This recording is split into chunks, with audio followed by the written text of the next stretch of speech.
வணக்கம் friends, welcome to Karthik study circle academy. Friends, இந்த நம்பராலஜி question பாருங்க. இதுவும் ரொம்ப இம்பார்ட்டன்ட் லாஜிக் ஃப்ரெண்ட்ஸ். சி என்ன கொடுத்துருக்காங்க, 315:8 கொடுத்துருக்காங்களே. சி ஃப்ரெண்ட்ஸ், 315 யூஸ் பண்ணி எப்படி 8 வருதுன்னா, இந்த ஃபர்ஸ்ட் டிஜிட் லாஸ்ட் டிஜிட் இருக்குல்ல ஃப்ரெண்ட்ஸ், இது ரெண்டையும் ஆட் பண்ணுங்க. So 3 + 5 gives 8. இப்போ மிடில் டிஜிட் இருக்குல்ல 1, அது 8ஓட பவரில் போடுங்க ஃப்ரெண்ட்ஸ். ஸோ 8 power 1, 8 தான் ஆன்சர். இதுதான் அந்த 8. ஓகே, இப்போ இதே லாஜிக் 622க்கு அப்ளை பண்ணுங்க friends. So first digit last digit ரெண்டு என்ன பண்ணும், ஆட் பண்ணும். ஸோ 6 + 2 என்ன வருது, 8. இப்போ மிடில் டிஜிட் இருக்குல்ல 2, அதை 8ஓட பவரில் போடுங்க. ஸோ 8² 64. ஸோ இதுதான் அந்த 64.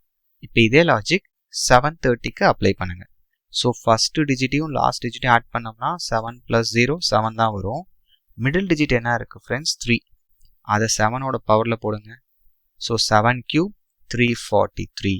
அப்போ இந்த கொஷினோட ஆன்சர் ஆப்ஷன் டி 340 தான் கரெக்ட். லாஜிக் கிளியராக இருக்கா? Thank you friends.